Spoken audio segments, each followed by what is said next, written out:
Income from other sources पे आता है फटाफट 56 से 59 में आता है, 56 से 59 आता है, 56(1) इसका चार्जिंग सेक्शन है, 56(1) इसका चार्जिंग सेक्शन जो क्या कहते हैं, जो इनकम कहीं और टैक्सेबल नहीं होती वो इनकम फ्रॉम अदर सोर्सेज में टैक्सेबल होगी। 56(2) क्या कहता है कि कुछ स्पेसिफिक इनकम है, कुछ स्पेसिफिक इनकम है जो इनकम फ्रॉम अदर सोर्सेज में आएंगी। कौन कौन सी है? डिविडेंड इनकम, मतलब कोई आप किसी कंपनी में शेयर लगा रखी है और वहाँ से वो आपको प्रॉफिट देती है एज ए डिविडेंड, तो डिविडेंड इनकम जो है इनकम फ्रॉम अदर सोर्सेज में आएगी। की मैन इंश्योरेंस पॉलिसी, जो कि किसी फैमिली मेम्बर को मिल रही है, किसी एम्प्लॉय था वो मर गया, उसको जो पॉलिसी का जो पैसा है वो किसी घर वालों को मिलता है, तो वो की मैन इंश्योरेंस पॉलिसी का पैसा जो इनकम फ्रॉम अदर सोर्सेज में आएगा घर वालों के हाथ में। उसके बाद इंटरेस्ट ऑन सिक्योरिटी, आपने पैसा बैंक में जमा कराया उसका इंटरेस्ट खा रहे हो तो वो भी इसमें आता है आपका जो इंटरेस्ट है वो इनकम फ्रॉम अदर सोर्सेज में आ जाएगा। Interest on the compensation, enhanced compensation, कोई घर आपका सरकार ने जब्त कर लिया उसके लिए कंपनसेशन दे रही है और वो लेट होगी और उसके ऊपर इंटरेस्ट मिल रहा है, तो वो इंटरेस्ट जो इनकम फ्रॉम अदर सोर्सेज में आएगा। कैजुअल इनकम जैसे लॉटरी, रेसिंग, कार्ड, गैम्बलिंग हो गया ना, कार्ड, लॉटरी, रेसिंग, गैम्बलिंग, ये flat taxable at the rate 30% पर टैक्सेबल होते हैं under section 115B, under section 115B।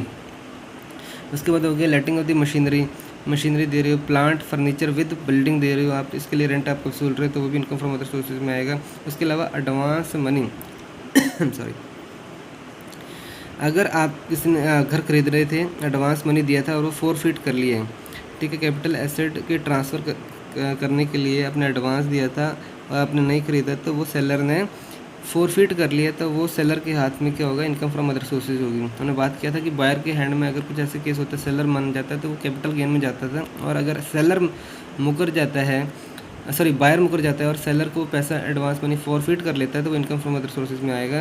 MP MLA की सैलरी भी इनकम फ्रॉम अदर सोर्सेज में आएगी। सिटिंग फी ऑफ डायरेक्टर भी इनकम फ्रॉम अदर सोर्सेज में आएगी। ये होगा 56(2) के अंदर। बातें करते हैं 57 की। 56(2) में हमने बातें कर ली, अब आगे 57 में ऐसे एक्सपेंडिचर जिन पर डिडक्शन अलाउड है। डिडक्शन अलाउड किस किस पर? Interest by way of commission is deductible, ठीक है, interest by way of commission, आपने ये अर्निंग करने के लिए, इनकम फ्रॉम अदर सोर्सेज की अर्निंग करने के लिए आप इंटरेस्ट पे कर रहे हो किसी को, कमीशन पे कर रहे हो किसी को, तो वो डिडक्शन अलाउड है। अगर इंटरेस्ट पे कर रहे हो, जो इंटरेस्ट आपको मिलता है ना कंपनसेशन या एनहेंस्ड कंपनसेशन का, उसका 50% जो अमाउंट है वो एलिजिबल फॉर डिडक्शन है। इसके लिए जो फैमिली पेंशन मिलती है उसका कितना अमाउंट डिडक्शन अलाउड है? 1/3 ऑफ दी सैलरी या फिर 15,000, जो भी लोअर होता है ना, 1/3 ऑफ द सैलरी या 15,000, वो आपको डिडक्शन अलाउड होता है। इसके अलावा जो एक्सपेंडिचर होते हैं, एक्सपेंडिचर तो जो बिज़नेस के लिए जो एक्सपेंडिचर करते हैं, बिज़नेस के लिए जो होली बिज़नेस के लिए एक्सपेंडिचर करते हैं, उस इनकम को अर्न करने के लिए, वो सारे एक्सपेंडिचर के होते हैं, डिडक्शन उनकी अलाउड होती है। उसके अलावा इंटरेस्ट जो होता है, डिडक्शन डिविडेंड वाले केस में जो इंटरेस्ट होता है उसका deduction allowed at the rate 20% maximum. ये कैसा होता है कि जैसे मान लो किसी कंपनी के शेयर हम खरीदते हैं, किसी कंपनी का शेयर खरीदते हैं, तो उसके शेयर को खरीदने के लिए किसी बंदे ने लोन ले लिया था, म्यूचुअल फंड या किसी कंपनी के यूनिट को खरीदने के लिए लोन लिया, और उसका इंटरेस्ट जो है वो पे कर रहा है बंदा, तो सरकार कहती है इसका तो हार्डशिप हो जाएगी, तो हम इसको क्या करेंगे, अगर इससे हम टैक्स वसूलेंगे तो ये इंटरेस्ट जो होगा ना उसको डिडक्शन हम अलाउड कर देंगे। लेकिन इसके लिए भी उसने केस बना दिया है कि सिर्फ इस इंटरेस्ट के लिए है, no other expenditures allowed as a deduction, और ये इंटरेस्ट भी ऐसे नहीं पूरा का पूरा हो जाएगा। हम चेक करेंगे कि इंटरेस्ट तुम कितना पे कर रहे हो और तुम्हारा जो डिविडेंड की इनकम आ रही है ना उसका 20%, ये दोनों तुम निकाल लो। जो तुम्हारा डिविडेंड की इनकम आ रही है उसका 20% निकाल लो, और तुम इंटरेस्ट जो पे कर रहे हो बैंक को वो निकाल लो। दोनों में से जो लोअर होगा ना उतना हम डिडक्शन तुम्हें अलाउड कर देंगे, सरकार ऐसे कहती है, ठीक है। तो इसके बारे में और पढ़ते हैं हम। यहाँ पर देखो, ये जो डोमेस्टिक कंपनी है, एक्चुअली डोमेस्टिक कंपनी है, वो डिविडेंड दे सकती है रेजिडेंट को या फिर नॉन रेजिडेंट को भी दे सकती है। तो डिविडेंड रेजिडेंट को taxable in the hand of share holder, normal tax rate लगता है। डिविडेंड अंडर सेक्शन 57 आता है, ये किस में आता है? Under section 57 20% of the total dividend या फिर actual interest pay to the bank from where the loan is taken, तो जो भी इसमें से लोअर होगा वो डिडक्शन अलाउड होती है। अगर NR को अगर डिविडेंड पे कर रही है ये डोमेस्टिक कंपनी, NR को डिविडेंड पे कर रही है तो टैक्सेबल एट द रेट 20% हो जाता है under section 115A in the hands of the share holder. 115A में आता है इन the hand of taxable at the rate 20%, और इसमें डिडक्शन अलाउड नहीं होता है NR के केस में। और सरकार ये भी कहती है कि डोमेस्टिक कंपनी सुन, ये जो तुम मनी पे करेगी, अगर ये डिविडेंड 5,000 से ऊपर है तो सीधे सीधे TDS डिडक्ट कर लेना एट द रेट 10%, ठीक है। अब बात कर लेते हैं डिविडेंड कब देना है। डिविडेंड कब देना होता है? देखो, अगर डीम्ड डिविडेंड है, डायग्राम पर आ जाओ सीधे सीधे, अगर डीम्ड डिविडेंड है, अगर डीम्ड डिविडेंड है तो बेटा जब भी डिस्ट्रीब्यूट करोगे ना उस चीज़ को, तो वो मान लेंगे कि वो तब तुम्हें उसका क्या करेंगे, तब मान लेंगे कि डिविडेंड टैक्सेबल हो जाएगा उस टाइम पर। अगर इंटरिम है, इंटरिम में बीच में कभी भी आ गए इंटरिम है, तो जब भी वो रिसीव इंटरिम डिविडेंड है तो जब भी वो रिसीव्ड होगा बाय शेयर होल्डर तब वो टैक्सेबल हो जाएगा। अगर फाइनल डिविडेंड है तो बेटा जब भी एजीएम ने उसको डिक्लेयर किया होगा ना, वो जब भी एजीएम ने उसको डिक्लेयर किया होगा तब वो टैक्सेबल हो जाएगा। अब बात कर लेते हैं कुछ केसेस की जहाँ पर कि एक्सपेंडिचर जो नॉट अलाउड एज डिडक्शन, उसको एक्सपेंडिचर की डिडक्शन अलाउड नहीं है, वो सेक्शन 58 में आता है, 58 में जो कि डिडक्शन अलाउड नहीं है। 57 में डिडक्शन अलाउड थी, इसमें कौन कौन से केसेस हैं जहाँ डिडक्शन अलाउड थी और जहाँ जहाँ की नहीं है वो 58 में आ जाता है। 58 में आता है डिडक्शन नॉट अलाउड कैसे है, पर्सनल एक्सपेंडिचर कहते हैं नहीं करेंगे हम deduction allowed income from other sources में। उसके बाद आ गया इंटरेस्ट। इंटरेस्ट जो है हमारे इंटरेस्ट पेड आउटसाइड इंडिया, जिस पर टीडीएस काटना था पर नहीं काटा तुमने, ठीक है, बाहर से लोन लिया उसका इंटरेस्ट पे करना है वहाँ पर, लेकिन उस पर टीडीएस काट के देना, टीडीएस नहीं काटा तो बेटा कहते हैं हम उसका डिडक्शन अलाउड नहीं करेंगे। उसके बाद इनकम टैक्स या वेल्थ टैक्स है, उसके ऊपर भी डिडक्शन अलाउड नहीं है। उसके बाद एक्सपेंडिचर बाय लॉटरी एट्सेट्रा, देखो एक तो उस पर भी डिडक्शन अलाउड नहीं है क्योंकि ये सिन आइटम्स हैं, सिन चीज़ें हैं, गंदी लॉटरी वगैरह गैम्बलिंग वगैरह इस पर नहीं है। लेकिन एक चीज़ और कही सरकार ने कि अगर सिर्फ इनकम लॉटरी की ही अकेली इनकम है, ठीक है, सिर्फ लॉटरी से अकेली इनकम आती है और वो 5 लाख से कम की है तो उस पर रिबेट मिल जाएगा। अगर लॉटरी से ही अकेली इनकम है और वो 5 लाख से कम है तो उसके ऊपर हम क्या दे देंगे, उसके ऊपर हम रिबेट दे देंगे, ठीक है। इसके लेकिन इसमें एक अलाउड है ये गैम्बलिंग वगैरह के, इसमें रेस हॉर्सेज जो होते हैं ना, रेस हॉर्सेज उसकी मेंटेनेंस, चाहे रेस हॉर्सेज ने क्या बिगाड़ा है तो रेस हॉर्सेज की मेंटेनेंस के लिए जो खर्चे होंगे ना वो डिडक्शन उसकी अलाउड है। अब देखो एक बात कर लेते हैं फॉरेन कंपनी के केस में। फॉरेन कंपनी के केस में बात कर लेते हैं कि फॉरेन कंपनी, अगर किसी ने फॉरेन कंपनी के शेयर लिए हैं, ठीक है, और उसके लिए वो फॉरेन कंपनी डिविडेंड दे रही है, तो डिविडेंड दे रही है तो किसी स्पेसिफाइड कंपनी को दे रही है। स्पेसिफाइड कंपनी कौन होती है, जो कि जिसका वोटिंग पावर उस फॉरेन कंपनी में 26% से ज़्यादा है का है, तो उस पर जो डिविडेंड वो दे रही है ना वो टैक्सेबल होता है, एट 15% से टैक्सेबल हो जाता है। और वो फॉरेन कंपनी डिविडेंड दे रही है किसी नॉर्मल कंपनी को या फिर किसी इंडिविजुअल को या फिर एचएएफ को। नॉर्मल कंपनी मतलब जिसका 26% से कम का वोटिंग पावर है, या फिर कोई भी इंडिविजुअल या एचएएफ को दे रही है, तो नॉर्मल जो स्लैब रेट होंगे ना उसके पर्सन के, उसके हिसाब से वो इनकम फ्रॉम अदर सोर्सेज में उसको डाल देगा और उसके हिसाब से उसको नॉर्मल टैक्स रेट लगेगा, ठीक है। ये बात होगी। अब देखते हैं डीम्ड डिविडेंड की बहुत बातें की हमने ऊपर। यहाँ पर हमने कहा कि डीम्ड डिविडेंड है, इसको डिस्ट्रीब्यूट करना है, ठीक है, तो जब वो डिस्ट्रीब्यूट होगा तब वो डीम्ड डिविडेंड टैक्सेबल हो जाएगा। अब ये क्या होता है डीम्ड डिविडेंड, तो ये डीम्ड डिविडेंड ऐसा होता है कि सरकार कहती है कि तो मानो ना मानो हम मान लेंगे कि ये डिविडेंड ही है। अच्छा ऐसा भी होता है, हाँ ऐसा होता है। कब होता है देख लेते हैं। देखो एक कंपनी है जब वो धोखा करने की कोशिश करती है, एक कंपनी है वो प्रॉफिट मेकिंग कंपनी है, ठीक है, ये पहले तो देख लो सेक्शन 222 में आ रहा है, सेक्शन 222 में आ रहा है। तो प्रॉफिट मेकिंग कंपनी है, वो अपने एसेट सारे के सारे डिबेंचर सारे के सारे शेयर होल्डर को बांट रही है, बांटी जा रही है प्रॉफिट मेकिंग कंपनी, लेकिन सब खत्म कर रही है। क्यों कर रही है, क्योंकि वो सारे के सारे ये सारा चाहती है कि इसके पास प्रॉफिट ना दिखे, इसके पास चला जाएगा इसके हैंड में। तो सरकार भी चला के सरकार कहती है देखो बेटा अगर तुम ऐसा कर रहे हो कि सारे डिबेंचर एसेट इस शेयर होल्डर को बांट रहे हो, तो जितना भी तुम्हारे एक्यूमुलेटेड प्रॉफिट थे प्रॉफिट मेकिंग कंपनी, वो सब हम मान लेंगे डीम्ड डिविडेंड है इन the hands of the share holder, क्योंकि शेयर होल्डर को मिल गया ना तो हम मान लेंगे कि उसका डीम्ड डिविडेंड है ये।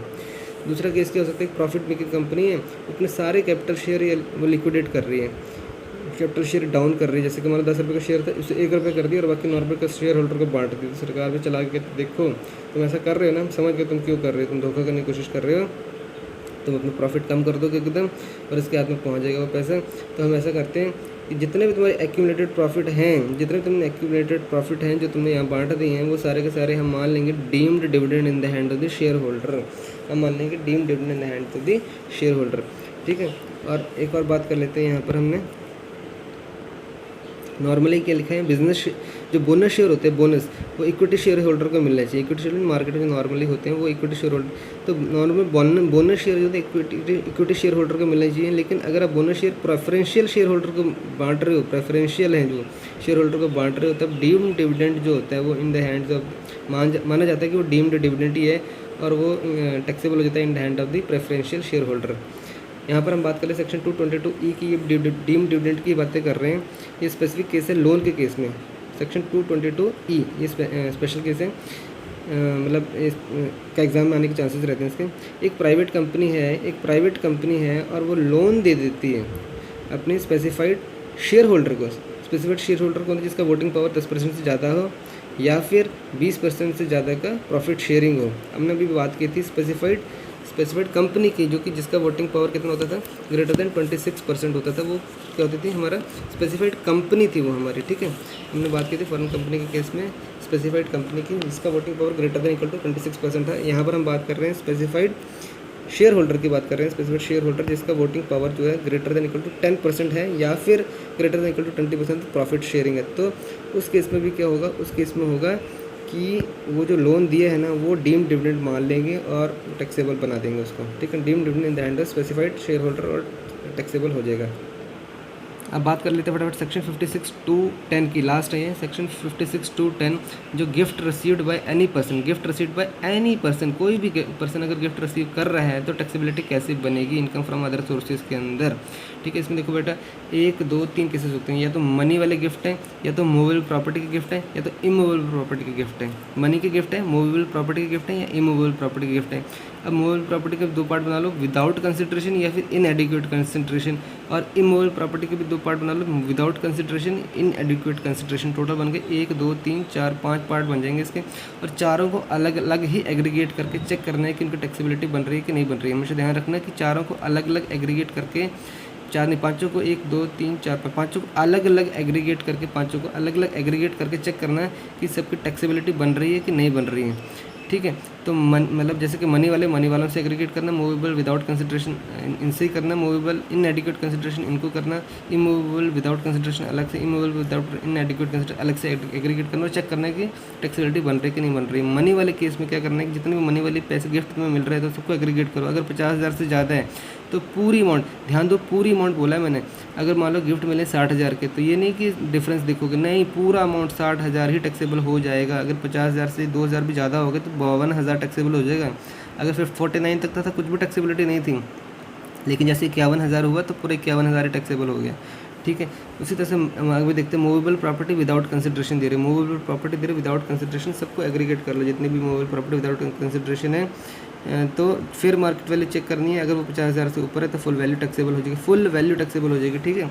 अब इमूवेबल प्रॉपर्टी इनएडिक्वेट कंसिडरेशन के साथ दे रही है, जैसे कि मान लो शेयर कैसे कैसे होते हैं कि इनएडिक्वेट कंसिडरेशन मूवेबल प्रॉपर्टी कौन कौन से दे सकते हैं। मान लो archaeological collection, art, drawing, painting, jewellery, share, security, तो ये सब इनएडिक्वेट कंसिडरेशन के साथ दे रहे हैं अगर, तो बेटा सरकार कहती है चलाक मत बनो। तो जो तुम्हारा सेल प्राइस होगा तुम उसे कम पे दिखा रहे हो, 2 लाख की 20,000 रुपये दे रहे हो, तो इसका मतलब है जो 20,000 है वो तो तुम्हें टैक्सेबल हो जाएगा, कैपिटल गेन में कर देंगे हम तुम्हें। लेकिन जो डिफरेंस भी हम चेक करेंगे शेयर सेलिंग प्राइस और फेयर मार्केट वैल्यू, अगर जो डिफरेंस है सबका डिफरेंस चेक करेंगे, एग्रीगेट करेंगे। अगर देखेंगे 50,000 से ज़्यादा है, अगर डिफरेंस 50,000 से ज़्यादा है तो जितना भी टोटल डिफरेंस आया है ना भैया, वो पूरा का पूरा टैक्सेबल कर देंगे in the hands of the receiver, ठीक है। ये तो तुम्हारा टैक्सेबल था in the hand of as a capital gain, बाकी जो डिफरेंस है वो भी टैक्सेबल कर देंगे in the income from other sources में यहाँ पर, ठीक है। आगे प्रॉपर्टी, आगे घर वगैरह, आगे विदाउट कंसिडरेशन दिए डाला तो हमने उसको, तो चेक करेंगे फेयर मार्केट वैल्यू क्या थी उस घर की। अगर 50,000 से ज़्यादा है इमूवेबल प्रॉपर्टी उस घर की, 50,000 से ज़्यादा है तो फेयर मार्केट वैल्यू जो उतनी होगी वो टैक्सेबल हो जाएगी इन the hand of the receiver, ठीक है। अगर तुमने कोई इमूवेबल प्रॉपर्टी दे डाली है इनएडिक्वेट कंसिडरेशन के साथ, तो बेटा 2 बातें चेक करेंगे। पहले देखेंगे स्टैम्प ड्यूटी वैल्यू की और sale price consideration. Stamp duty value और सेल प्राइस कंसिडरेशन, क्योंकि सेल कम पे दे रहे हो ना तुम, तो अगर इनका डिफरेंस 50,000 से ज़्यादा है और stamp duty value is greater than 110% of the sale price, या फिर ऐसे भी कह सकते हैं कि सेल प्राइस कम है, is less than 10/11 of the stamp duty value, ठीक है। अगर sale price is less than, कम है 10/11 of the stamp duty value से, बेटा दोनों बातें अगर ऐसा हो रही हैं तो जो तो डिफरेंस होगा ना तुम्हारा, जो भी तुम्हारा डिफरेंस आया है वो टैक्सेबल हो जाएगा इन द हैंड ऑफ रिसीवर। ये दोनों बातें सेटिस्फाई हो गई अगर ये और ये, अगर 50,000 से ज़्यादा का डिफरेंस है, 60,000 हो गया, और stamp duty value sale price is less than 10/11 of the stamp duty value, तो बेटा जो डिफरेंस है मान लो 60,000 का डिफरेंस आ गया, तो difference is taxable in the receiver's hand, ठीक है। और अब बात आते हैं कुछ ऐसे केसेस जहाँ पर गिफ्ट जो है टैक्सेबल नहीं होते, उसको तो रट्टा मार लो कि ये चीज़ें गिफ्ट टैक्सेबल नहीं होती हैं। कौन सी हैं? अगर रिलेटिव से गिफ्ट मिलता है, भाई बहन के बच्चे और कज़न को छोड़ दो, बाकी जितने भी रिलेटिव से मिलेगा वो तुम्हें टैक्सेबल नहीं होंगे उनके गिफ्ट। अगर मैरिज में गिफ्ट मिला वो भी टैक्सेबल नहीं होगा। विल या इनहेरिटेंस से गिफ्ट मिला वो भी टैक्सेबल नहीं होगा। विल से मिला ऑब्वियसली, इनहेरिटेंस से मिला टैक्सेबल नहीं होगा। अगर हॉस्पिटल है तो उसका भी नहीं होगा। चैरिटी ट्रस्ट से मिला है उससे उसका भी नहीं होगा। हॉस्पिटल को मिला है, चैरिटी ट्रस्ट को मिला है तो गिफ्ट टैक्सेबल नहीं होगा। Contemplation of death of the pair, contemplation of the death of the pair उसको भी गिफ्ट टैक्सेबल नहीं होगा। From local authority, university, educational institute से मिला है तो भी वो टैक्सेबल नहीं होगा। या फिर share received by individual achieve because of the merger और डीमर्जर, डीमर्जर या मर्जर के कारण आपको कुछ शेयर रिसीव हुआ है तो भी टैक्सेबल नहीं होगा। अब यहाँ पर ये हॉस्पिटल और ट्रस्ट से मिला है या को मिला है ये मुझे डाउट है, तो ध्यान रख लो। मतलब हॉस्पिटल और चैरिटी ट्रस्ट की बातें हो रही हैं जहाँ पर भी उसके गिफ्ट जो होंगे वो टैक्सेबल नहीं होंगे। ठीक है, हमारा इनकम फ्रॉम अदर सोर्सेज यहीं कंप्लीट होता है। धन्यवाद।